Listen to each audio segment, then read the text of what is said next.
Pak Seno. Dos pundi, Pak? Sanel dawuh kok Elisa pekok niku napa to? Napa? Pekok. Niku dong mboten niku pekok ngono ta? Kula mboten pekok, Pak. Kula gendeng.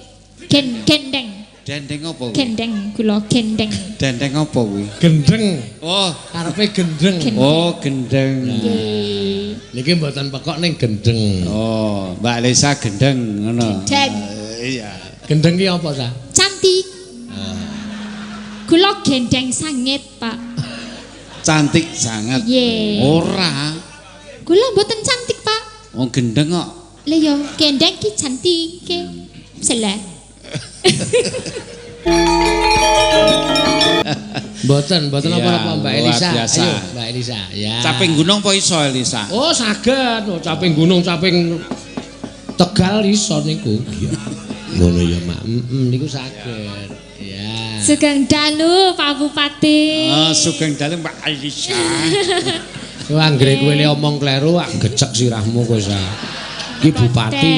Poten. Aku sering nonton nang YouTube lho Mbak Elisa. Oh nggih. Heeh. Nggih kula nggih mboten ngertos e kok nek. Omah sampean ngendi? Lambelu. Hah? Lambelu, Pak. Ngendi ngambelu Pak Seno? Lambelu. Ngambelu, Pak. Nun Ngambelu iki ngendi? Lambelu. Sulawesi mriko. Sulawesi karo toli-toli.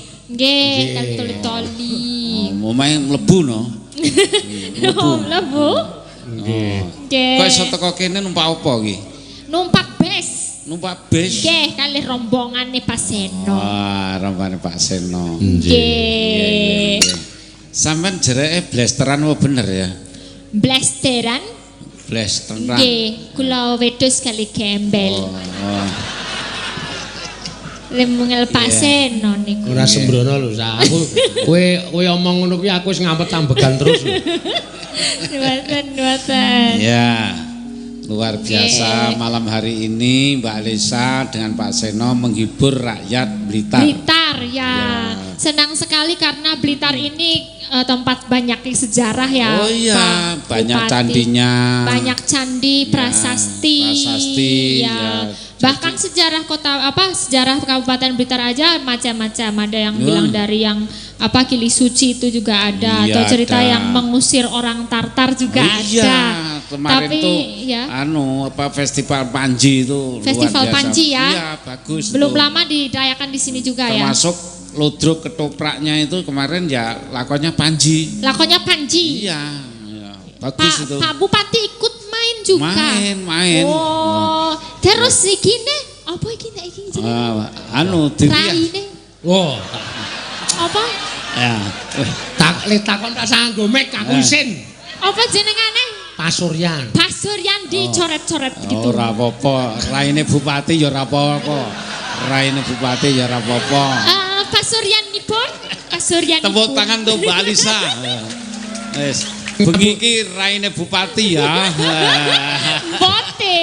Kula mau tanya dulu sama Pak Dalang. Pak Suryan.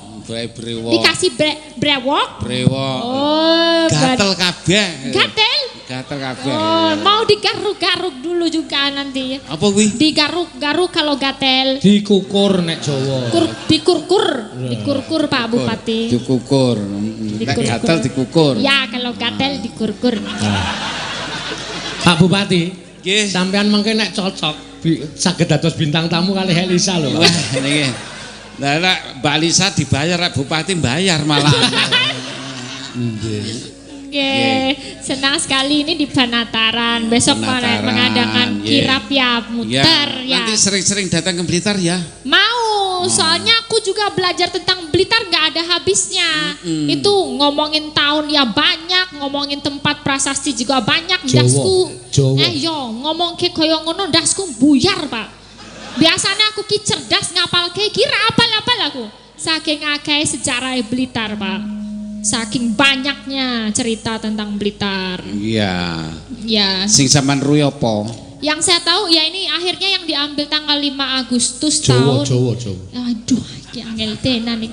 Sing dipendhet wonten tanggal gangsal 5 Agustus.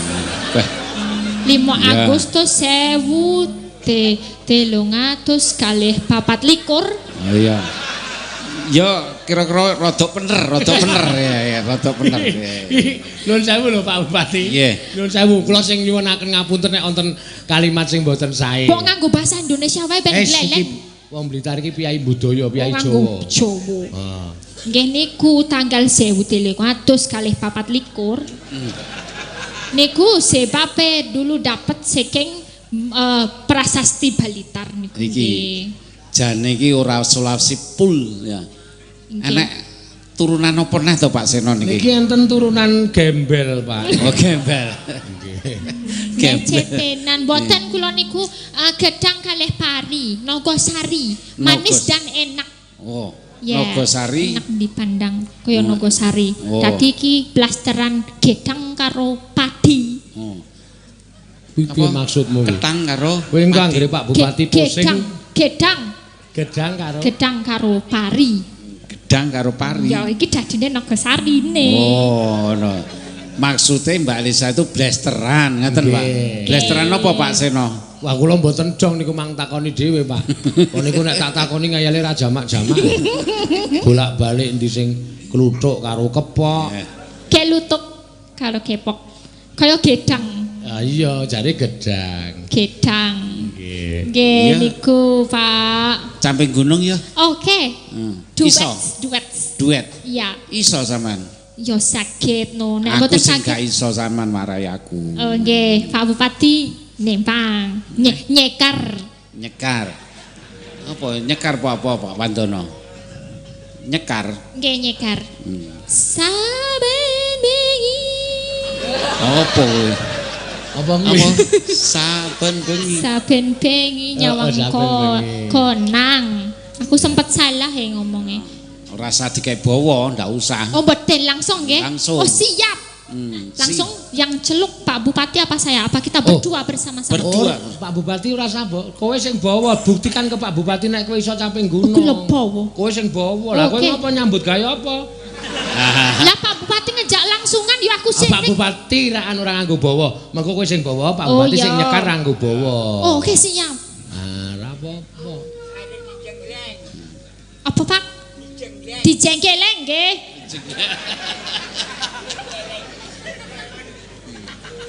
Saben bengi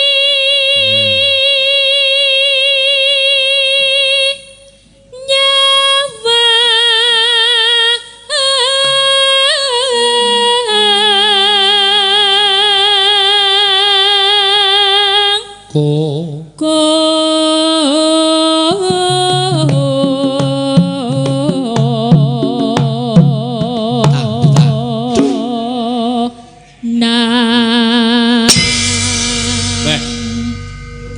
pinter tenan no, jenglengane. Nggih, Pak.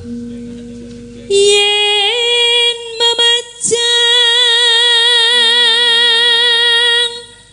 mung karo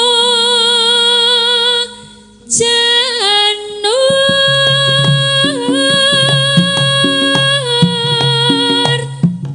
kuning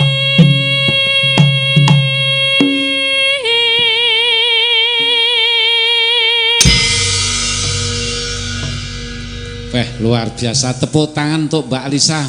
Terima kasih Pak Bupati, tepuk tangan juga untuk Kota Blitar yang luar biasa. Bapak Kabupaten Blitar. Kowe biasane nek ora karo Pak Bupati mesti gunanya apa tepuk tangan ngono kuwi ayo biasane. Iya iya. Lah kok diseneni karo kowe Pak Eke. Engko aku diseneni. Sing sopan. Sebenarnya daripada tepuk tangan itu lebih berguna saweran Pak Bupati. Saweran? Iya. Kok ngerti saweran lho? Aku iki ora ngelokke ning nembung nek kuwi. Carane ngono. Lah wong Sulawesi kok ngerti saweran lho. Nggih niku rada pekok Pak niku.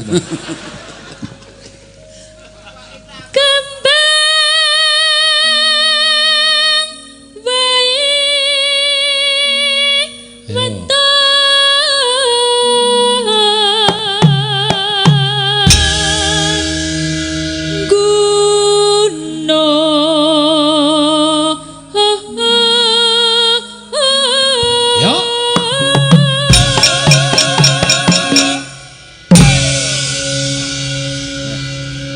Pak Seno, terus pundi Pak? Sanel dawuh kok Elisa pekok nu napa to? Napa? Pekok. Niku dong mboten niku pekok ngono. Kula mboten pekok, Pak. Kula gendeng. Gendeng. Dendeng apa kuwi? Gendeng, kula gendeng. Dendeng apa kuwi? Gendeng. Oh, Karepe gendeng. oh gendeng. Niki mboten pekok ning gendeng. Oh, Mbak Elisa gendeng ngono. Gendeng. Iya. Gendeng ki apa ta? Cantik. Kula gendeng sangit, Pak. Cantik sangat. Nggih. Ora. Kula mboten cantik, Pak. Oh gendeng kok. Lah yo gendeng ki cantik ke. Salah. Gendeng banget, nggih.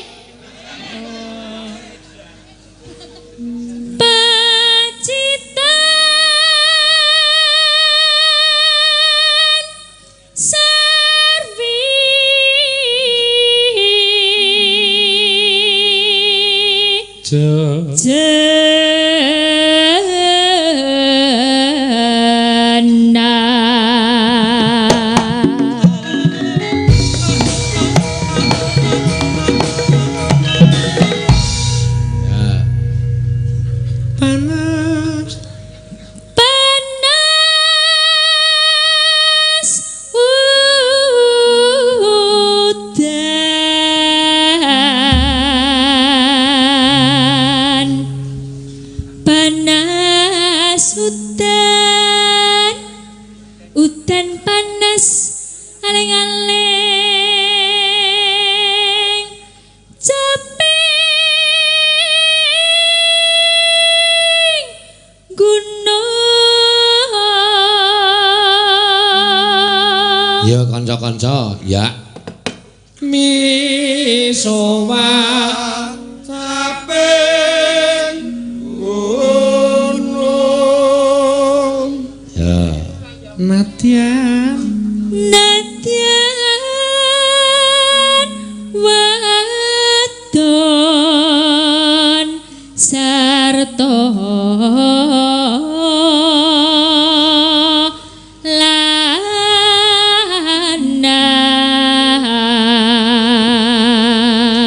Inumane. Bupati mau coba yang terakhir Inumane Bang Banyu Bening. Wis sampean lah. Ya siap. Inumane banyu bening. Oke, mari Pak Bupati kita menyanyi bersama. Zaman berjuang jor kelingan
Bupati bisa juga caping gunungnya. Pak Bupati duetnya keren kan kita berdua. Kompak.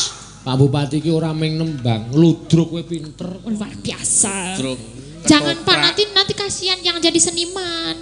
Nanti kita dapat duitnya gimana kalau Pak Bupati pintar ngetoprak? Yang jelas takut honornya itu. Ya. Honornya tinggi sekali. Iya. Ya, enggak. Syukur bisa nyawa gunung desa Jati Rejo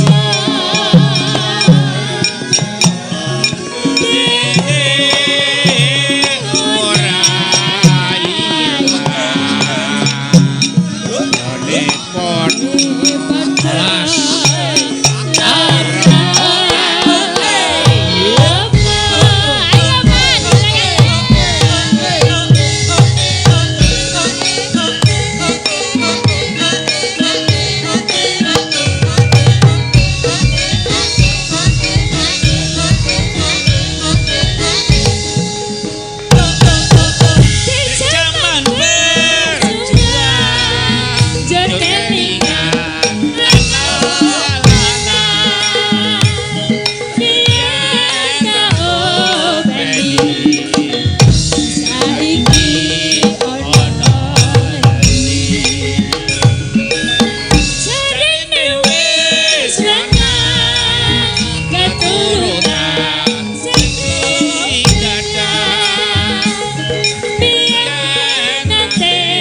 Mbak Alisa.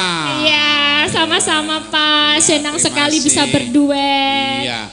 Wah, enak sekali, Pak. Ribon? Enak.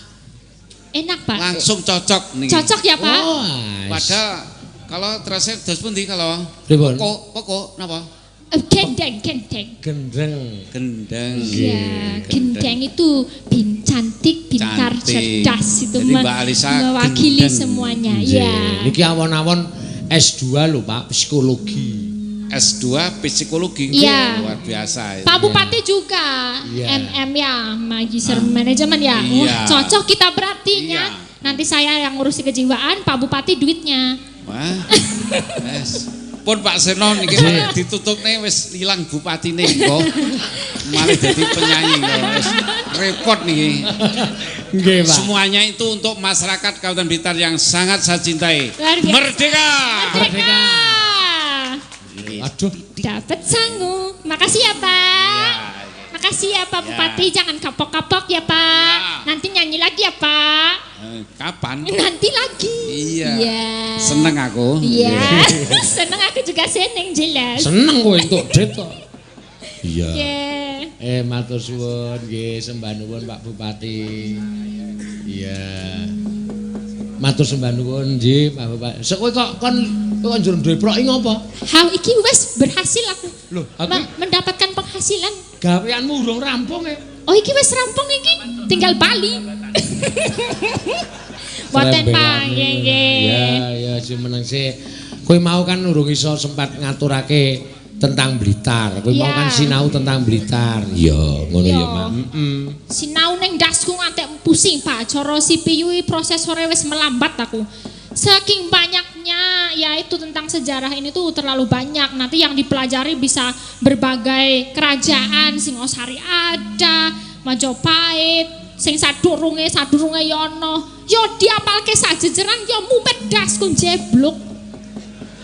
Oh, ya ora apa-apa, pancen sing tak ajab ki ndasmu jeblok. Iya. Ya, tapi aku sedikit tahu yang jelas yang digunakan akhirnya tanggal 5 Agustus tahun 1324 wau. Heeh. Wis ben nengke wae.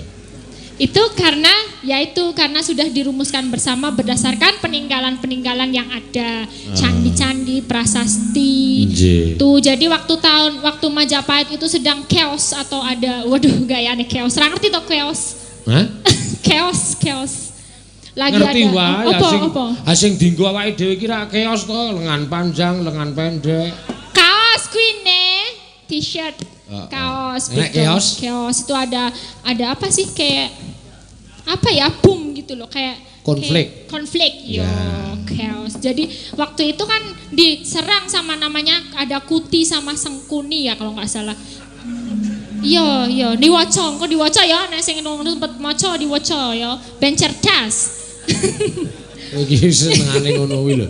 Iki sing penontone cerdas kabeh kok dadak ajari cerdas. Ya kuwi akhirnya dia kan dibantu sama Patih Gajah Mada dan pasukan Bayangkara, dia sembunyi di tempat penduduk namanya Bedander opo-opo ngono Bedander. Akhirnya karena itu dia bisa dilindungi di situ, penduduknya baik, berhasil meringkus musuh dan dia bisa berhasil ditangkap. Nah, terus dikasih prasasti Blitar itu, akhirnya ketemu deh tanggalnya. Iya. 5 Agustus. Iya. Ngono kuwi ta critane. Halah mung yo ora ono duite. Mikir ya, Pak. Hah? Mikir. Wis diparingi Pak Bupati ya. Wis sesuk ya wis tak paringi, rasa dadak ora ono duite. Kok ndak dikira komersil. Nggih, boten saestu.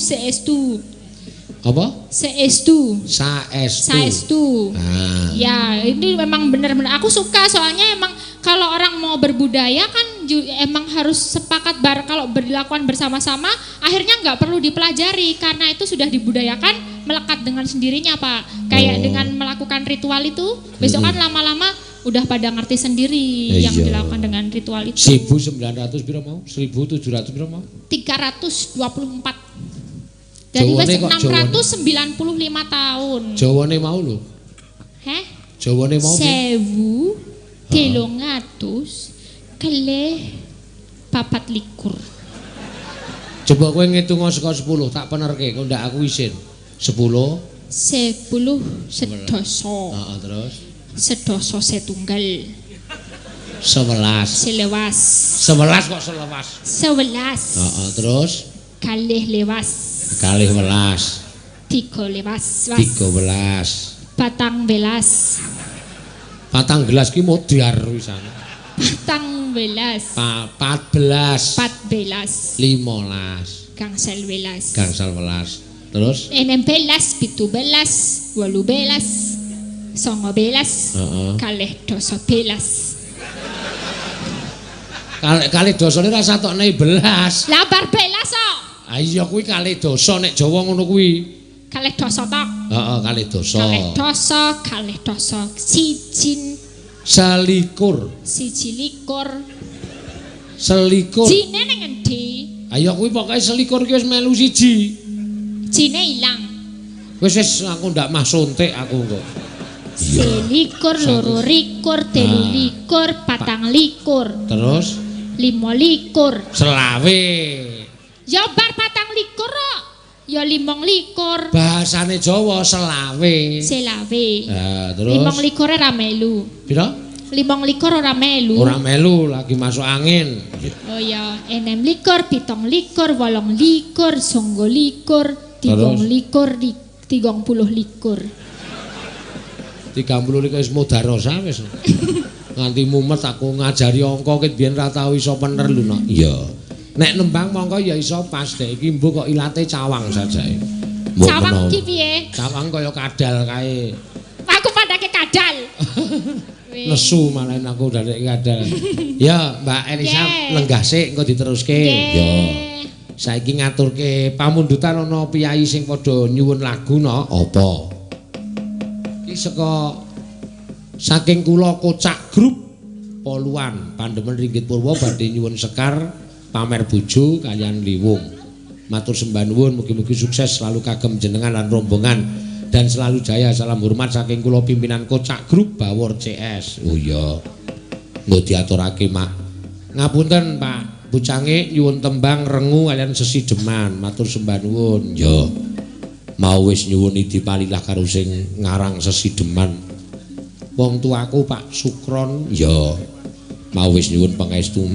Matur sembah nuwun lan menika ugi kula nyuwun gending 1 Blitar, 2 Karangkates, 3 bilih wonten wekdal kula nyumbang tari beksan tayub saking penggemar budaya Jawa Ringgit Purwa. Nok, apa? Iki ya ana artis YouTube lho, Nok. Sapa? Mbak Dek Lintang Kairo. Wah, Lintang Kairo daleme saka Blitar kene. Mau wis nemoni karo awake dhewe, ya piyaine cek cilik. Ya, ngono ya. Ya iki kerep main nang nggon wayang-wayang.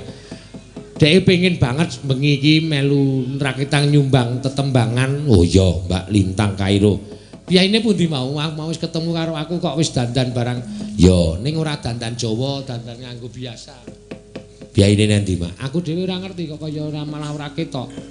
Ya, diaturi tindak panggung. Mbak Lintang Kairo wonten pundi? Ah, nire. Mriki, Mas. Nanu, Mbak kok mandi, Mas. Monggo, wah iki cilik-cilik cabi rawit iki. Ya. Iki ya lumayan viral ning YouTube, Nok. Ya, Mbak Lintang Kairo. Ya. Mbak Lintang Kairo. Ah. Ya, mriki monggo. Aduh. Males. Ya, sugeng dalu, Mbak. Nggih, sugeng dalu Ki. Nggih. Kelas pinten jenengan niku? Kula badhe minggah kelas gangsal. Oh, kelas gangsal. Nggih. SD pundi? SDN Karangdinaya. Oh, SD Kampung 2 nggih. Nggih. Wah, jan pinter iki. Aku malah kerep nonton nang YouTube deh iki malah. Monggo, Mbak, panjenengan badhe nyekar menapa? Wah. Niki melatih rinonce nggih. Napa? Melatih rinonce. Nggih, monggo. Ya. Kaya cilik-cilikane Elisa iki malah ya. Oh iya persis ya, Mak. Iya. Monggo dipun bawani mboten? Nggih. Oh nggih, kaya cobi. Ya, iki ya bibit iki, Mak. Ya piyai bocah-bocah meniki nek ra dopeni oh eman-eman kok. Iya, monggo Mbak Lintang Kairo. Nggih.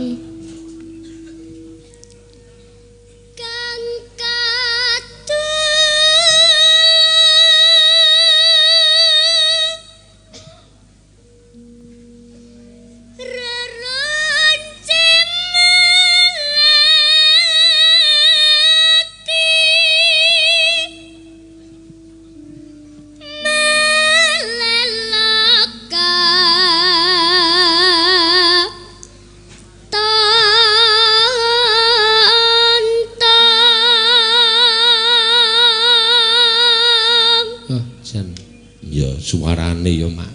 Bocah semono wis galik-galik. Rena. Wangi among dadi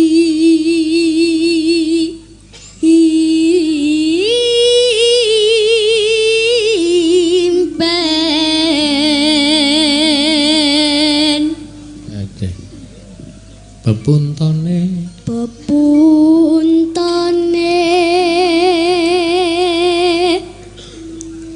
pantes tiga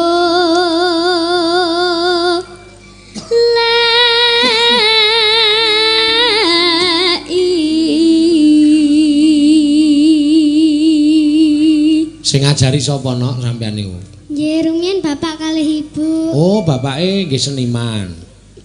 Mboten. Oh lho. Nggih. Ibuke sinden. Mboten. Nggih. Sampean niku bibit unggul tenan sampean. Bibit unggul tahan mereng iki, Nok. Iya. Iya, pancen. Di nganu nggih, Mbak, di kula wentah nggih sing apik nggih. Sesuk nek wis gedhe aja gampang kegiwang karo musik-musik modern. Jawa niku apik banget. Nggih. Ya, Mak. Oh, bapake dadi seniman to? Mboten. Lah kok iso ngajari?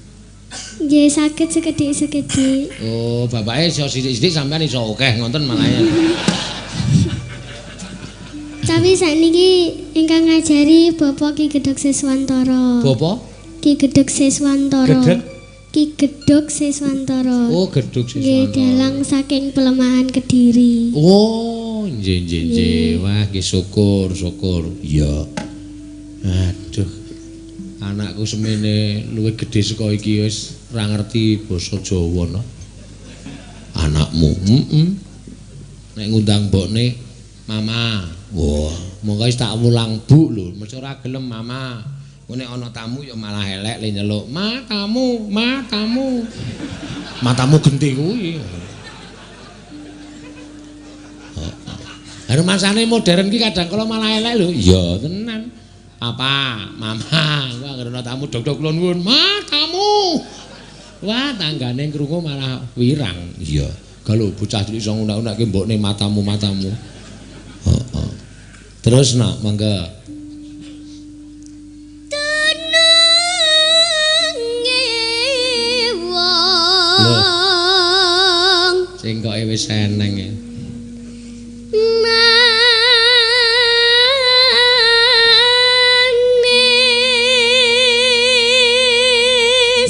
Manis ingkang mawe wuyung.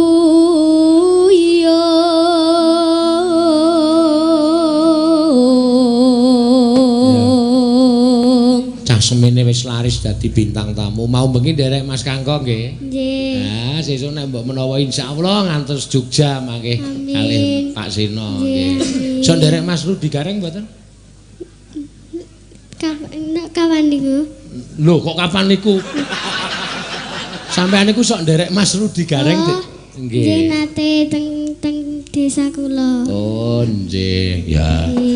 Biayine ya ora rawuh iki. Lah iya ora rawuh tak ancam pisan. Mas Rene lho. Iya mending.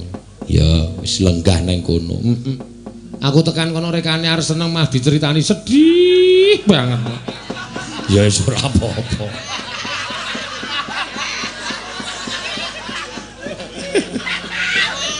Iya. Monggo Mbak dilajengke. Lakae wis mrene nyangking kembang. Malah penabuhku sing grogi.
Jos, yes.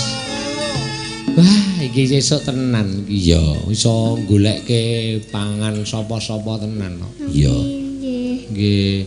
Di upakara suarane nggih, Mbak. Ora kok kian mangan es. Iya. Es niku teng tenggorokan niku barai gampang rusak. Nggih. Heeh. Kalih disudole pepanas, nggih. Nggih. Awake ireng banget ngene niku. Iya. Men ketok kuning, cantik, nek cantik mengke suarane apik, pasuryane cantik. Wah, sampean niku wis ditejak dalang wonten. Yo Dik melu aku, nek purun sementen tak menyang. Lho penak mawon. Iya. Heeh. Ning aja komersil. Iya. Pokoke nggih kudu empan nggawa papan. Iya. Betul terus Mbak, monggo. Iki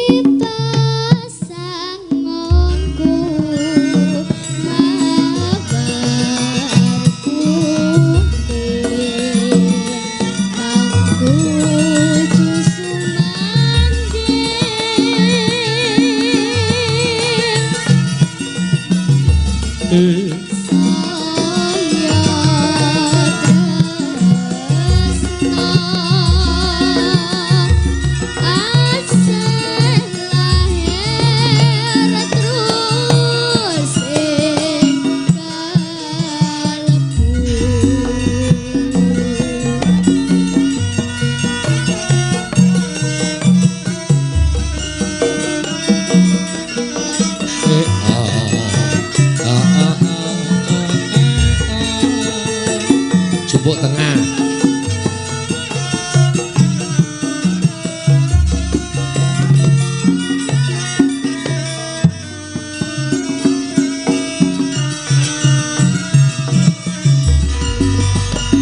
Neno. Bedet niku nggih. Ya,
Neno. Iki pasanganku mabarku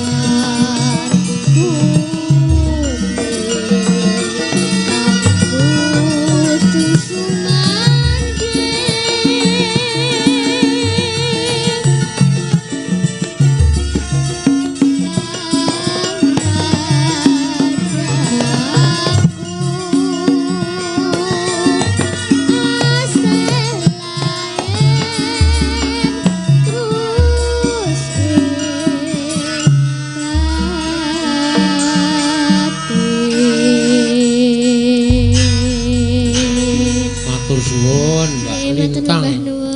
Sinten asmane, Mbak? Lintang Kairo. Lintang Kairo. Nggih. Engko tak sangoni nggo. Kula nek karo cah cilik nembang niku ati kula sok trenyuh dadi keloro-loro niku lho, Mbak. Regane seni niku nek ora niki ditambani. Oh, nggih matur sembah nuwun. Nggih, matur sembah nuwun. Heeh. Pinter nggih. Ampun ditinggalke budaya Jawa nggih, nembang sing luwih pinter melih. Sinau terus tembang-tembang disinau kabeh, mengke sampean bakal dadi wong kondang pun kula dongake pun. Ya, ngono ya. Nggih pun. Wah, cah cilik wile matur nuwun iso kaya ngono. Nah, Salim nggih. Niku arepa gedhe luwih goblok saking sampean.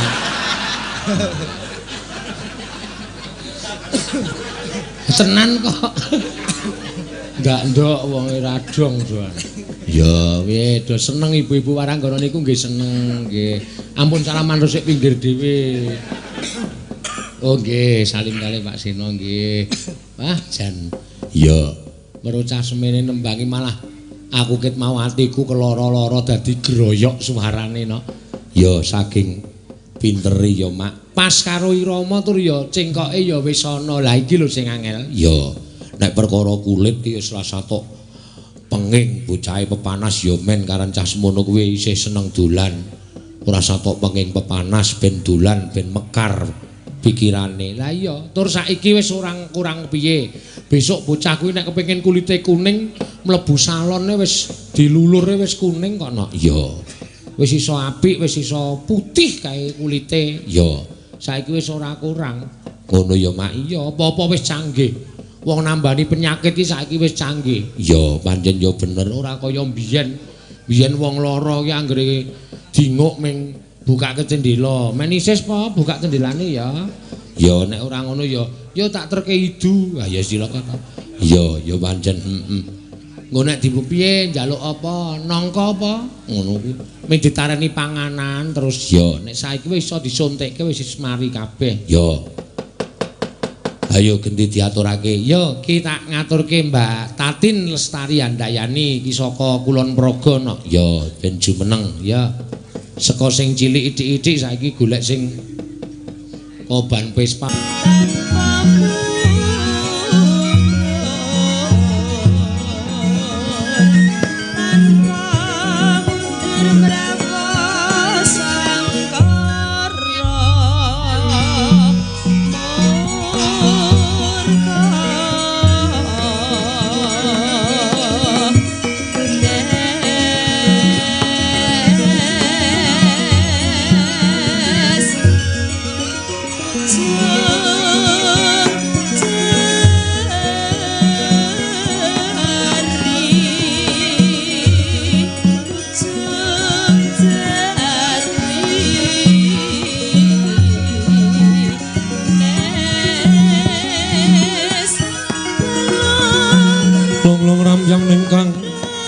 Sasongko kumenyar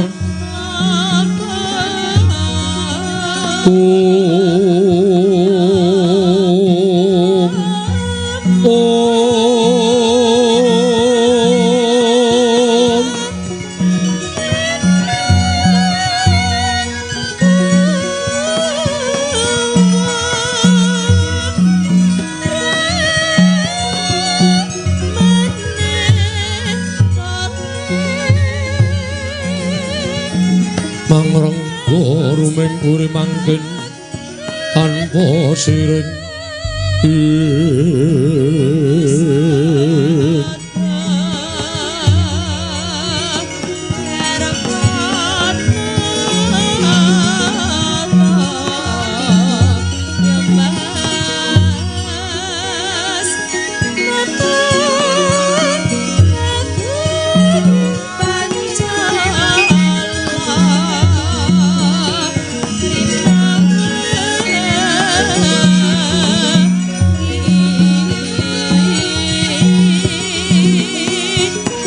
kang mas muruping langit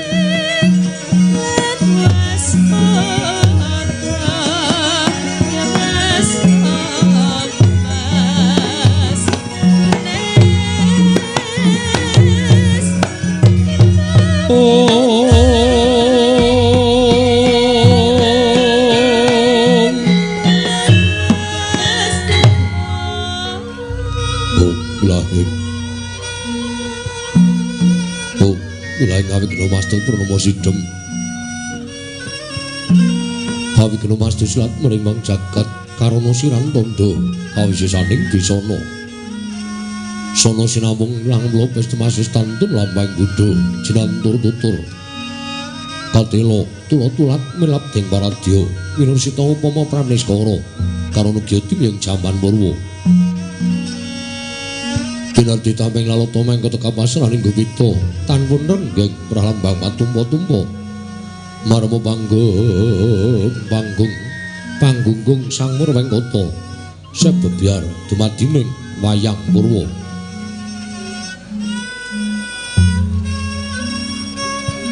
Porakaning kondoli narik runtuting basa dongeng kuna ngemu surasa yen ninarasaya karaos mulat sarira kang rasa wani puruhing diri rasa rumangsa ngrumangsani lir jalma ngilu kaca jarwe wis rinakup caing carita beje wis gemelar jroning pageliran yaiku sejati namriksani pagelaran ringgit purwa Surya Candra Darum Yang Kartika pinurba putrating kawasa sarira trihangi dari bawana purwa tekeng duk sina gilir gemanti teman dadi kepetanganing dina sasi warsi windu kang sarta abad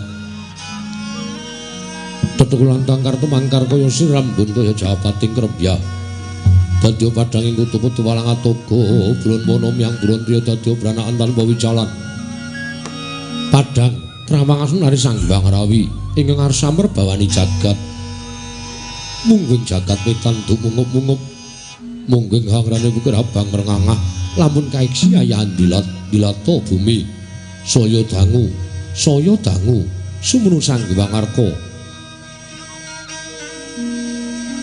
kados ngeblak kanan kiring abange sejenar kaperbawan dari Sang Hyang Basanta tanem tuwa katon ijo royo-royo hamangku gunung ingkang biru moyo-moyo bojoing gunung kinemulan gendanu kasiring Prabancana lenggat lenggut nganti kaya gunung Makutha Mega tanpa tawis dangu solahing kawula dasih dene rasa ngupaya buka garap Tegal Sawahi hanglo seluruh tanah pedute sinambi sesendonan sesindenan mikul garulukune hanggiring raja kayane samane ana pirembagan Samara Wangi Sang Hyang Arka saya dangu saya inggil katos nar jakapus katon melok dening kiblat papat lor kidul kitan kulon sunare jagat kang samrubut biyada rebut tejo rebut kekuwung parandene tatan kang madani kekuwunging negari ing Madras ya ing Mandaraka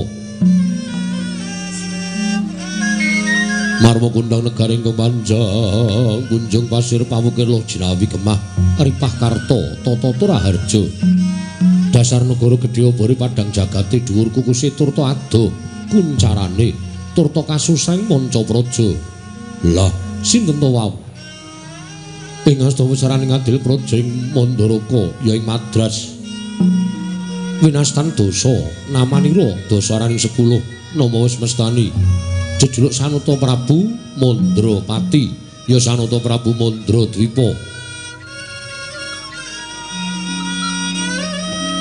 Malindra pepakuning bumi ingkang ganggung jejekaken kautaman risa juga lenggah madaning dampar ora mantra-mantra sipating Ubathara Yaya Sang Hyang Bathara Surapati Angejawantah binayang bayang sangganing apsara hapsari saking kasuwargan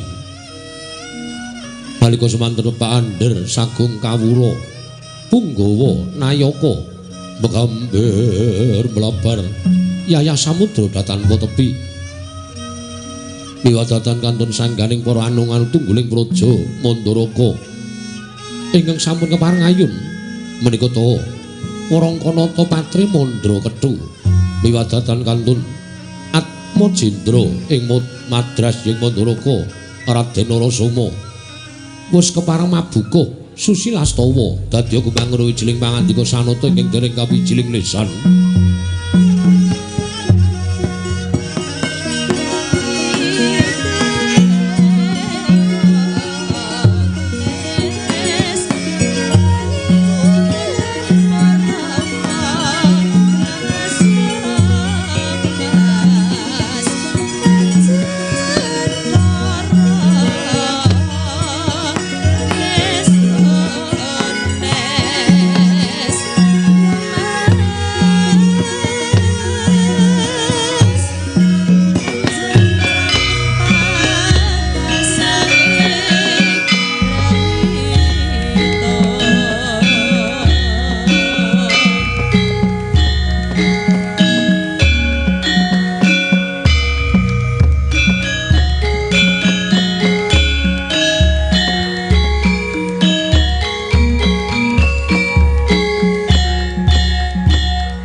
Sretenon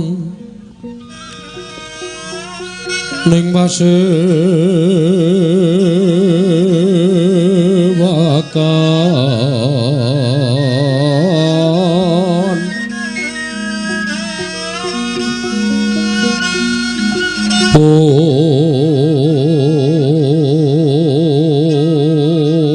sono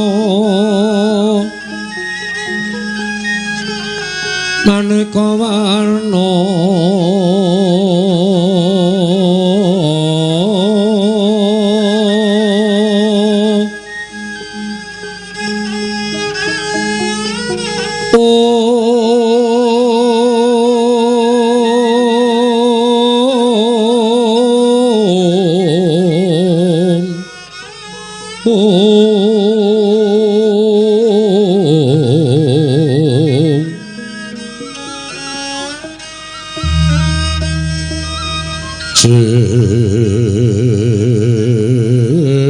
Pak Puspiteng Udyono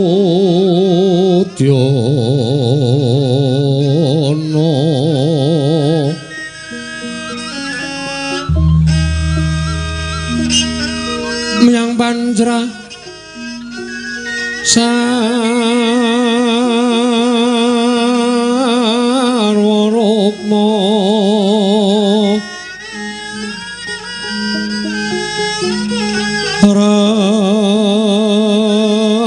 Ranggeng Manik Nara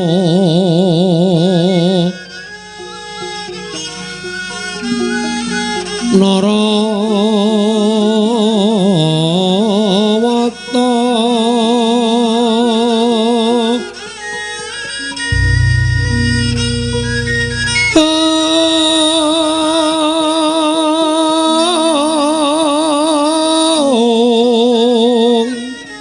ono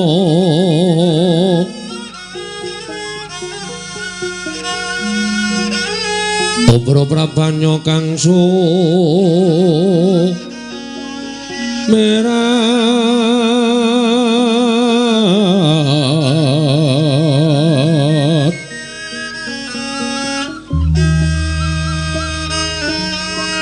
Kenyaring tejo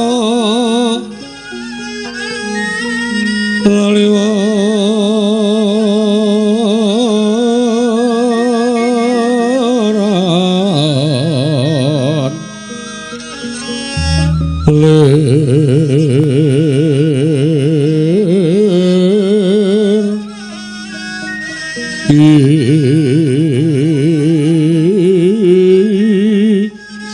laci siring tadit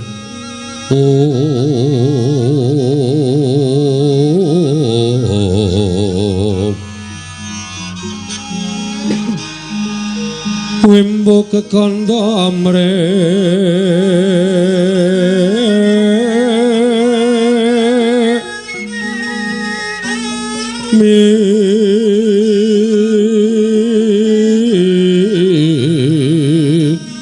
ingin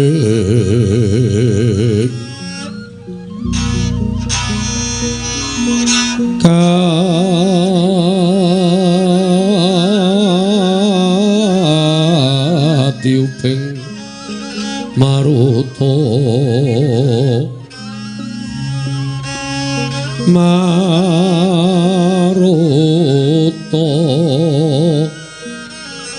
mando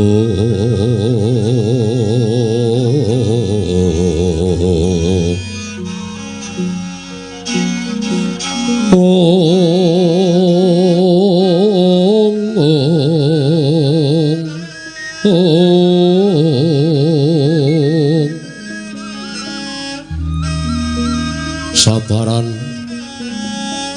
mangambar kongas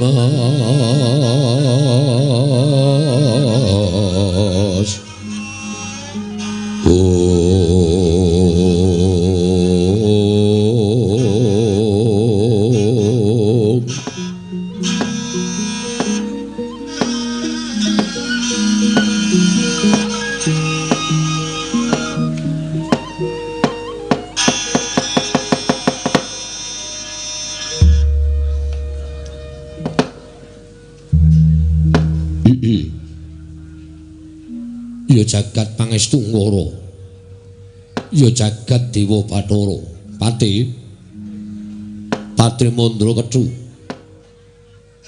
wonten sabda paduka Gusti kula ingkang sinuwun miji dhateng abdi kepatihan keparengan babarana ingkang sejati kenging menapa paduka dangu dhateng ingkang abdi kepatihan ing abdipun Mandra Kethu diweji Pati Mandra Kethu ingsun mung kepengin miyarsakake kepiye mungguh Gonira ingsun percaya minangka dadi badal wakil ingsun mranata tata rakiting negara ing Mandaraka ya ing Madras kene. Murudyake matur marang panjenengan ingsun samendang aja ngantun ing karempit Patri Mandra Kethu. Gusti semban kula. Nyawa-nyawa jimat kula menawi paduka ndang bab tata rakiting negari ing Mandaraka. Sedaya para kawula sami sayek seka kapti akarya luhuring nusa bangsa tuwi negari Madras. Medhaipun para abdi prajurit boten kendhat anggenipun sami gegladhen ulah kridaning aprang sawanci-wanci praja paduka temping marang muka boten badhe anggepok kunca paduka Gusti kula ingkang sinuwun ing abdi kepatihan remuk kasawurna putung sumangga kabandhemna diweji sesembahan kula gawi bombong tias ingsun ora liwat pakaryan kang utama tindakna selawase lan prayogakna nggone ngadhep ngarsaning ingsun Pati sampun boten kirang prayogi diweji namung drenan sak samunipun keparang kula ngaturaken sembah sumangga pangabekti kula kunjuk sandhap pepodo paduka Gusti kula ingkang sinuwun para Prabu Mandrapati ing Madras sesembahan kula diweji pengayoman kula ingsun tampa karya bombong tias ingsun sepisan maneh pakaryan kang utama tindakna selawase lan prayogakna nggone ngadhep ngarsaning ingsun Pati Mandra Kethu Ri sampun boten kirang prayogi diweji sesembahan kula. Pengayoman kula ing Madyapada prapting delahan.